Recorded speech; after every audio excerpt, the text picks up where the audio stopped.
Um argumento contrário a isso é que, bom, você sabe, não precisa ir pelo mar. Se você unisse a Europa, a Ásia e a África no Oriente Médio, poderia simplesmente usar ferrovias. E é exatamente isso que a China quer fazer. O problema é o Irã. É por isso que os Estados Unidos estão tão empenhados em destruir o Irã. Porque o Irã é realmente o eixo central do mundo. Se destruírem o Irã, será muito difícil para a China ter acesso à iniciativa Cinturão e Rota, e difícil para a Rússia comercializar com a África. Ok? Tudo bem. Gostaria de questionar a avaliação do professor Shao sobre os motivos que levaram a Rússia a atacar a Ucrânia. A Rússia não estava preparada para uma guerra longa e se adaptou, certo? Sim. Então, a teoria geral, a explicação geral, é que a OTAN provocou a Rússia a realizar um ataque. E isso é verdade até certo ponto. Mas precisamos lembrar que, se você se compromete com uma guerra longa, se você se compromete com qualquer guerra, é necessário ter uma estratégia de longo prazo. Porque você precisa de tantas organizações, instituições e partes diferentes envolvidas em uma guerra. Certo, uma guerra significa uma reestruturação fundamental da sociedade. E, por isso, você precisa de uma grande estratégia. Você precisa de uma escatologia. Certo? Porque é isso que permite a vontade política. E esse é o problema que os americanos estão enfrentando no Irã, onde eles realmente não têm uma escatologia ou uma grande estratégia articulada. Existem pessoas nos Estados Unidos que têm uma grande estratégia e escatologia, mas isso não é comunicado ao povo americano. E é por isso que os Estados Unidos realmente não têm vontade política para sustentar essa guerra no Irã. Então, novamente, existe esse equívoco de que essas pessoas, Putin, Trump, simplesmente fazem as coisas acontecerem. Eles simplesmente têm essas emoções, tipo, quero atacar, então vão lá e atacam. Não é assim que as coisas funcionam, certo? Você precisa que muita gente concorde em atacar a Ucrânia, concorde em atacar o Irã antes dessas coisas acontecerem, entendeu? A ideia de que um homem pode controlar um país inteiro é apenas um mito. Não pode acontecer desse jeito. Um país é controlado por diferentes interesses estabelecidos, diferentes instituições. Essas instituições precisam se alinhar para que algo aconteça. Caso contrário, eles simplesmente vão ficar parados sem fazer nada. E foi essa a situação que o Irã enfrentou antes dessa guerra, quando todo mundo dizia, sabe, os americanos, os israelenses vão te atacar, então tome iniciativa. Por que você ainda está aí sentado sem fazer nada?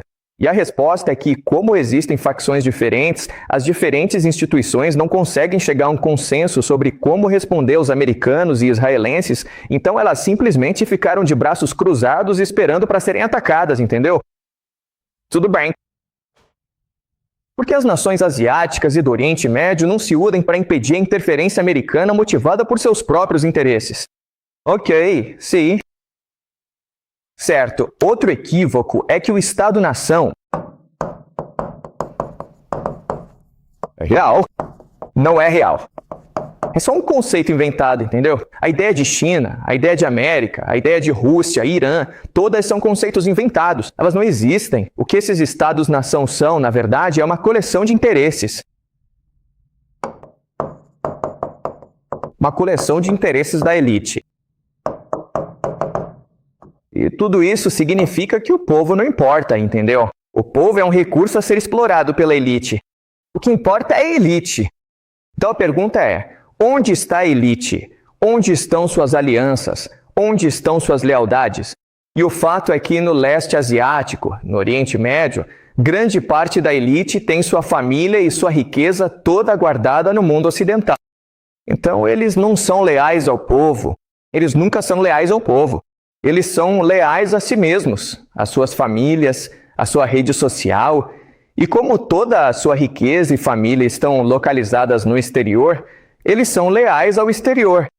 Então essa elite na Ásia, no Oriente Médio, basicamente são oportunistas, certo? E é por isso que temos essa situação. E é por isso que, à medida que as coisas progridem, nações que mantêm relações muito estreitas com o mundo ocidental, como por exemplo os países do Conselho de Cooperação do Golfo, CCG, têm grande probabilidade de ruir, de entrar em colapso, porque são países muito instáveis. Enquanto países como o Irã, que foram isolados e ostracizados pelo Ocidente, são muito mais coesos. Ok?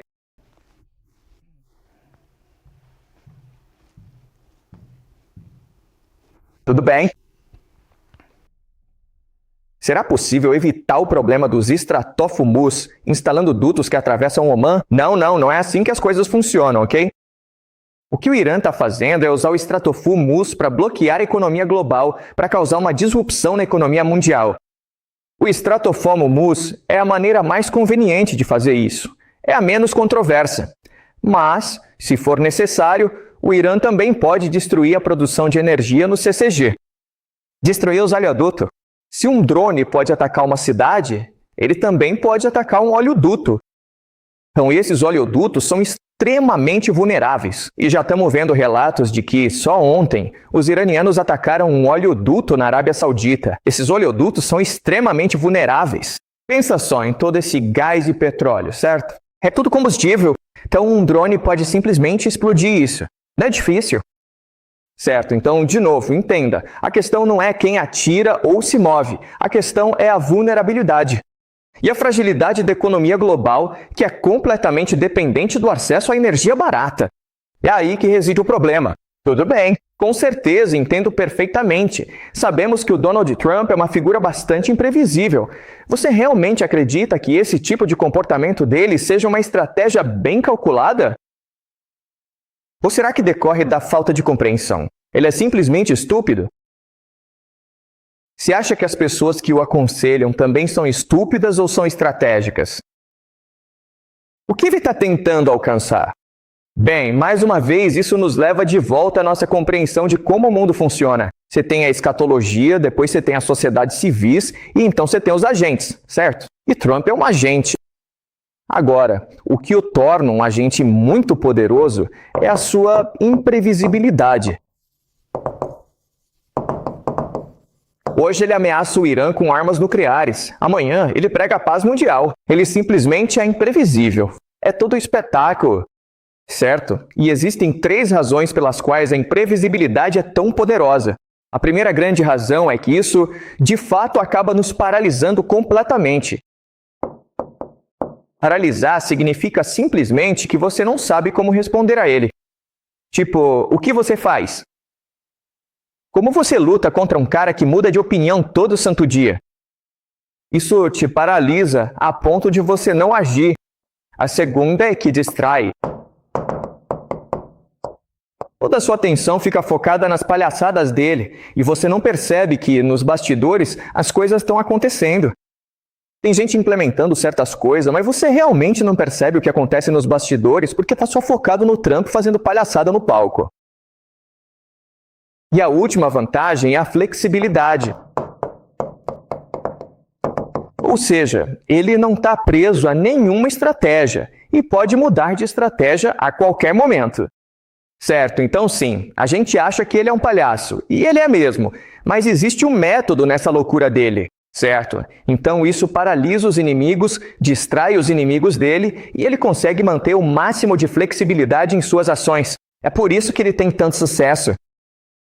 As pessoas ao redor dele simplesmente fazem o que ele manda. As pessoas ao redor dele dizem exatamente o que ele quer ouvir. Na verdade, é o Donald Trump quem toma todas as decisões.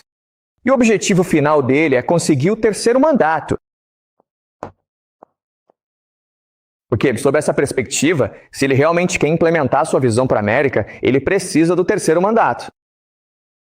E, de novo, a visão dele é um tecnato, onde a América se torna uma fortaleza, abandona o mundo e apenas faz comércio com o mundo. Certo, já discutimos isso anteriormente. Mas, para ele conseguir isso, ele precisa do 3º mandato. Então, ele precisa descobrir como conseguir o 3º mandato. E essa guerra no Irã é a melhor estratégia. Porque se essa guerra continuar e der errado para a América, então Trump pode declarar lei marcial e ter muitos poderes. Certo? E, de novo, os inimigos dele estão ocupados demais para perceber que isso é estratégico e ficam paralisados sem agir. O Partido Democrata, que deveria estar se opondo ao Trump e a essa guerra, está apenas sentado, sem fazer nada, esperando que nas eleições de meio de mandato, o partido do Trump, os republicanos, sejam derrotados e eles assumam o poder. E aí o mundo volta a ser perfeito, certo? Ou, na verdade, os democratas não têm uma estratégia para isso. Certo. O petrodólar colapsa, beleza? Vamos fingir que o petrodólar colapsa. A IA colapsa, os títulos do Tesouro colapsam. O Zeuavão não sofreu uma catástrofe econômica e de desenvolvimento, o que não faz parte dos planos dos Estados Unidos? Lamo? Sim, essa é uma boa pergunta, mas você precisa entender de novo. Um Estado-nação é um conjunto de diferentes interesses, e esses interesses competem entre si. Certo, então você tem diferentes grupos de interesse. Você tem IA, você tem finanças, você tem recursos. Certo. Então o que importa é a direção geral do país. Então, se a economia colapsasse, os principais perdedores seriam o setor financeiro e a IA, certo? Mas aí o que os Estados Unidos podem fazer, porque são tão ricos e seu povo é tão enérgico, é bom, vamos focar em construir recursos, certo? Petróleo, comida, água, fertilizante. Vamos simplesmente produzir essas coisas e vender para o mundo. Aí a economia reequilibra, certo? Então isso, na verdade, é uma reestruturação. Então é algo sobre o qual já falamos antes, onde o objetivo não é destruir os Estados Unidos. O objetivo é transferir o poder de uma elite para outra elite. Isso é basicamente uma revolução nos Estados Unidos. A IA pode, na verdade, ser salva com o resgate do governo. E é isso que eu imagino que vai acontecer. A bolha da IA e das finanças vai estourar, as finanças vão ser deixadas para colapsar, e a IA vai ser resgatada. Porque Trump é muito próximo desses senhores da IA, como Peter Thiel e o senador Altman. E então os recursos e a indústria, ok, se tornarão o principal centro de gravidade da economia americana. Certo, então esse é o plano. Não estou dizendo que isso vai acontecer exatamente assim, mas é o que eles pretendem que aconteça. Tudo bem. O capital transnacional é um mestre do jogo. Se o império ruir, o capital transnacional levará seu dinheiro para outro lugar. Assim, o capital transnacional não perde poder algum. E eles podem apostar em cavalos diferentes do Japão, da Ásia ou da Alemanha. Ok, sim. Então, na minha análise, utilizo termos abstratos que não são precisos, mas são úteis pela sua simplicidade e clareza. Então você tem razão ao afirmar que o capital transnacional também possui interesses conflitantes. E só porque o império entra em colapso não significa que todo o dinheiro vá para Israel. Esse dinheiro será distribuído. Isso é verdade. Mas o ponto que estou tentando destacar é que, antes de tudo, a maior parte do dinheiro vai para Israel. Por quê? Porque Israel oferece as melhores oportunidades de investimento de curto prazo se você for um trilionário. Mas você está certo ao dizer que outros recursos também irão para outros lugares. Mas, novamente, a melhor oportunidade é Israel. Então, você verá o maior crescimento em Israel. E é por isso que, com o tempo, mais capital vai migrar para Israel. É assim que o capital funciona. Ok. Sim, o capital alocará seus recursos. O capital vai diversificar seus investimentos. Mas, no fim das contas, você precisa se perguntar: onde está a melhor oportunidade de investimento? E a curto prazo, não a longo prazo, mas a curto prazo, será o Oriente Médio. Ok? Tudo bem. Como combater a guerra contra a verdade? Como podemos participar de discussões que transcendam nossos preconceitos? Ok, todos nós vivemos em fantasias. Como superamos isso? Quais técnicas você utiliza na sua pesquisa? Certo, tudo bem. Então, coisas que eu faço. O que eu acho muito importante é, antes de tudo, a dúvida. Você sempre deve se questionar. Você sempre deve se perguntar: eu estou certo? Por isso, fazer previsões é importante. Porque fazer previsões, na verdade, é sobre criar dúvida em si mesmo. Porque se as previsões estiverem erradas, é um mecanismo para você refletir sobre si mesmo e reconhecer as limitações do seu modelo, ok? Essa é uma estratégia. Outra estratégia é o debate. Ok? Onde você interage com pessoas que pensam diferente de você. E eu faço isso assistindo a muitos vídeos no YouTube e tento assistir a pessoas com diferentes tendências políticas. Pessoas que têm pontos de vista diferentes dos meus, porque têm interesse em ouvir a perspectiva delas, ok? Portanto, mantenha a mente aberta, interaja com pessoas que discordam de você e tenha um debate honesto com elas, assim como consigo mesmo. Agora, a última parte, Isso é algo que eu realmente faço, mas a maioria das pessoas não faz, é usar a minha imaginação.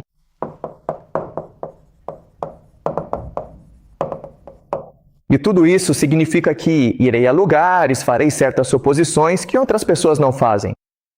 Certo? É por isso que acho que as pessoas me acham tão interessante.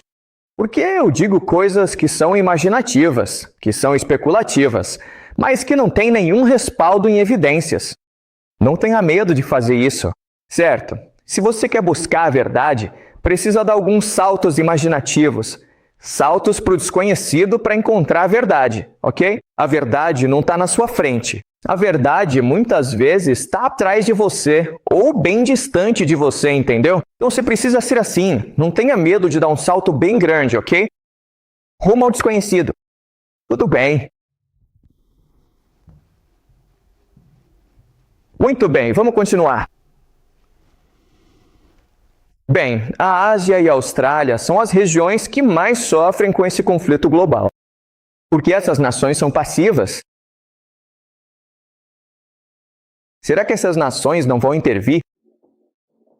Bem, novamente, muito disso é um equívoco. Isso ocorre porque todos pensam que os Estados-nação são os participantes constituintes deste jogo e que todos os Estados-nação são iguais. Eles não são iguais.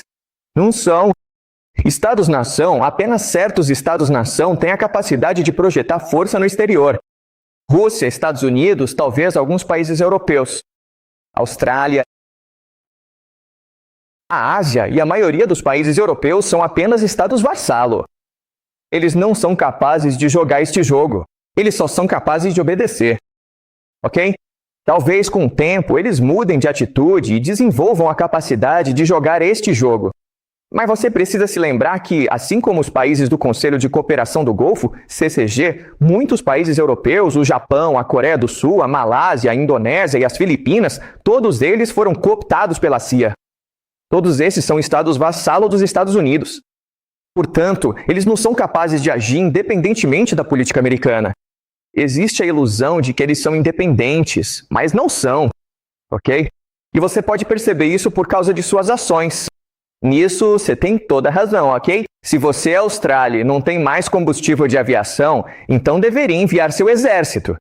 Ou negociar com os americanos, ou negociar com os iranianos, mas eles não estão fazendo isso, certo?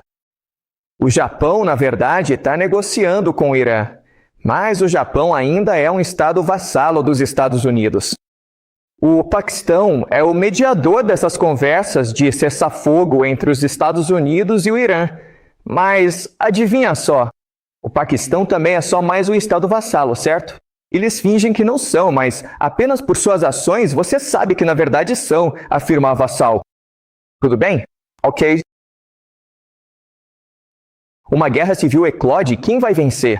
Nacionalistas cristãos, Vale do Silício versus Wall Street de Oman, um conflito entre cidade e campo. Você acredita que isso resultará na separação da unidade em múltiplas facções? Bem, se analisarmos a história da República Romana, veremos que, uma vez iniciada uma guerra civil, ela quase nunca termina. Essa é a natureza da sociedade americana, onde os Estados Unidos são tão vastos e as pessoas tão enérgicas e ambiciosas que, uma vez iniciada uma guerra civil, é muito improvável que ela algum dia pare. Talvez a intensidade mude com o tempo, mas você terá guerra civil pelos próximos 100 ou 200 anos. E a pergunta, então, é: quem triunfa? Certo? Então, se você usar a nossa fórmula da teoria dos jogos, de coesão, energia e abertura, e se perguntar, vamos olhar para a sociedade americana e perguntar, qual estado tem os 3? A resposta é o Texas, certo? Isso é bem claro. Se você olhar para os 50 estados e perguntar qual é o mais dinâmico, qual é o mais enérgico, o mais mente aberta, vai ser o Texas.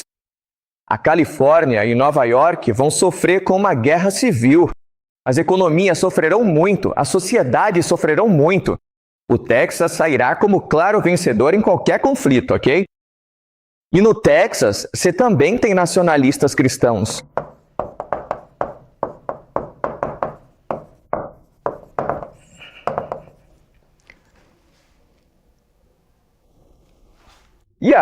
Ok? Por que nacionalistas cristãos? Porque o nacionalismo cristão é, na verdade, uma filosofia coerente. É coerente. Tem uma direção, tem uma estratégia, tem um propósito. Ok? Portanto, acredito que os nacionalistas cristãos também sairão vitoriosos. E então a IA prevalecerá porque a IA pode fornecer o suporte tecnológico aos nacionalistas cristãos. Ok, então, se você trabalha no Texas, se mora no Texas, se trabalha com IA e é um nacionalista cristão, bem, você será um dos grandes vencedores desta guerra civil. Certo? E se você for o oposto, ok, se você mora em Nova York ou na Califórnia, trabalha e talvez seja ateu e trabalha na área das artes, sei lá. Bom, você vai ser um perdedor indiscutível nessa guerra, entendeu? Frequentemente, essas pessoas, o que se chama de elite gerencial profissional, vivem no litoral. Esses caras estão acabados. Completamente inútil. Custa muito caro e não contribui em nada para a sociedade. Esses caras já estão acabados. Tudo bem, tudo bem. Como o indivíduo sobrevive ao que está por vir? Família e comunidade, pessoal. Ok. Esquece o fato de você ser um indivíduo. Deixe isso para trás. Você não sobreviverá como indivíduo. Não me importa quanto dinheiro você tenha. Não me importa o quão preparado você esteja. Você pode ter um bunker ruim, não sei. Eu não digo, ok? Mas você precisa se concentrar na família e na comunidade se quiser sobreviver neste novo mundo. Tudo bem.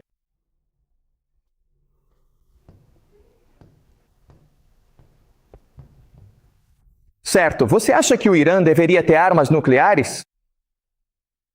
Não. A pior coisa que o Irã pode fazer neste momento é desenvolver uma arma nuclear.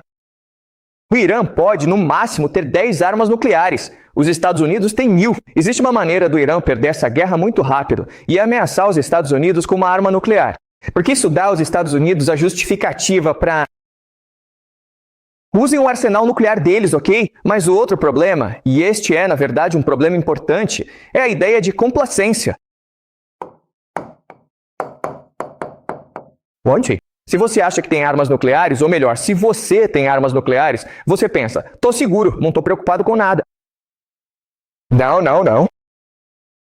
É muito melhor ser criativo, resiliente e ter a mente aberta. Certo. Então, se você não tem armas nucleares, está sempre sob ameaça, certo? Isso força o seu povo, na sociedade, a pensar constantemente em como ser estratégico. Certo. Então, armas nucleares são uma coisa ruim, não é uma coisa boa. Certo, Pax Judaica. A Arábia Saudita não vê isso chegando? Por que eles permitiriam que isso acontecesse? Bem, porque para a Arábia Saudita, o que importa primeiro é derrotar o Irã. Porque a estratégia é, eu derroto o Irã, depois me torno mestre do mundo muçulmano. Assim, eu posso unir todos os 2 bilhões de muçulmanos do mundo atrás de mim para derrotar Israel. Então, do ponto de vista do GCC e da Arábia Saudita, o Irã é uma ameaça muito maior do que Israel. Por que o GCC não disse nada sobre o que está acontecendo na Palestina e no Líbano? O GCC são estados vassal e corrupto dos Estados Unidos. Não é difícil. Todos esses países são comandados pela CIA. Se Trump é um gênio estratégico, por que ele autorizou a missão insana e estúpida de filme para roubar urânio? Ok, tudo bem. Essa é uma pergunta realmente boa. E a resposta é a seguinte: Trump é um gênio na política. Ele é um gênio em passar a perna nos inimigos e acumular poder para si mesmo. Ele não é um gênio militar, certo? Trump é um gênio em controlar suas expressões faciais. Trump é um gênio em ser uma estrela de TV. Ele não é nenhum gênio em geopolítica. Ok, essas coisas não precisam ser iguais. Muito bem. Como Israel pode sustentar o império global? Quando seus líderes religiosos veem a destruição física de suas próprias cidades como uma vitória espiritual? Ok. Não é tão difícil reconstruir a economia de uma cidade. Não é. O difícil, porém, é desenvolver a coesão espiritual de um povo. fazer com que acreditem em algo a ponto de estarem dispostos a morrer por isso. É isso que importa. Só que, ao construir uma cidade, você consegue reconstruí-la em 5 anos. Não é tão difícil. É só contratar os chineses para fazer isso. Tabus nucleares.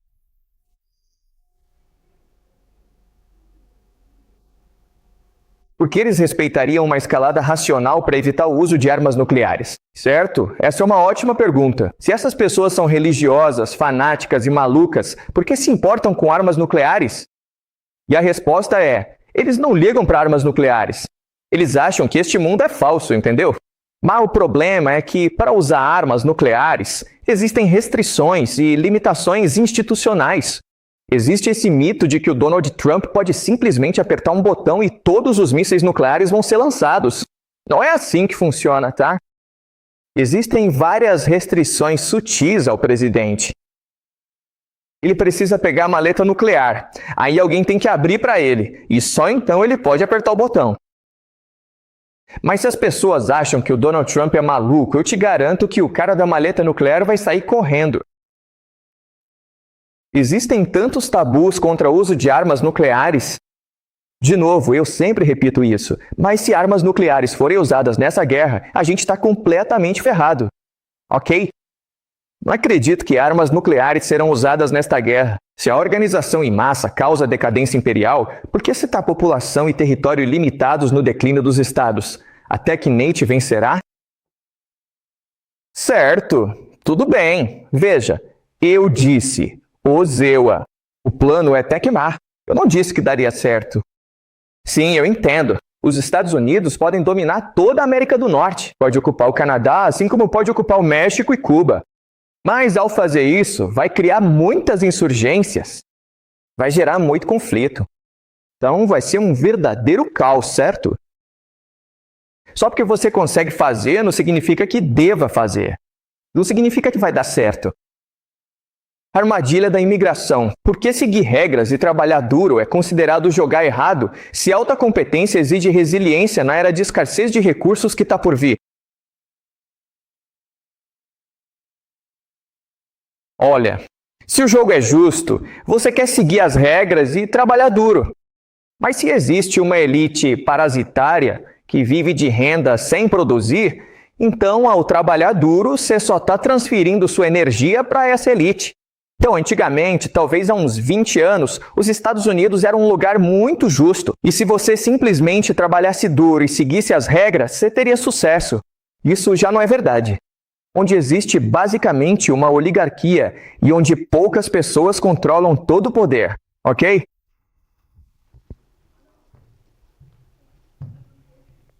Tudo bem. Os romanos estão se tornando menos religiosos. Assim, à medida que esta guerra se intensifica e prossegue, a estrutura do movimento Shia Marinim irá energizar os iranianos, tornando-os mais coesos? E a resposta é sim. Uma das consequências que devemos esperar desta guerra é que a sociedade iraniana se torne muito mais religiosa, muito mais fanática, certo? E um dos motivos é que os americanos estão determinados a destruir os centros urbanos iranianos, como o Teherã, certo? Então, os americanos e israelenses estão bombardeando as redes ferroviárias que conectam Teherã ao interior. E assim, Turan pode ficar sem acesso a alimentos, e nesse caso, Teherã pode desaparecer como cidade. Nesse caso, quando as pessoas estão em necessidade extrema, elas recorrem à religião como uma ferramenta de conforto, certo? Então elas passam a ter esse impulso escatológico. Então, sim, podemos esperar que o Irã se torne muito mais escatológico à medida que essa guerra continua. Certo, os EUA implementam um alistamento obrigatório, a geração Z se recusa. Você tem uma guerra civil, então de onde os UA vão tirar soldados para o seu exército? Certo, vamos fazer uma pergunta, e a resposta é imigrantes ilegais, ok? Existem cerca de 20 milhões de imigrantes ilegais nos Estados Unidos. Eles podem ser presos e podem ser recrutados à força. Certo, então essa é a solução para esse problema. Porque, como ele destaca, os jovens não vão lutar nesta guerra, pois é suicídio. Tudo bem. O quê? Se você consegue fabricar drones baratos, tudo bem. Como eu disse, a maneira de combater drones baratos é com uma invasão terrestre. Mas os Estados Unidos conseguem fabricar drones ainda mais baratos. Quando esse não é o problema.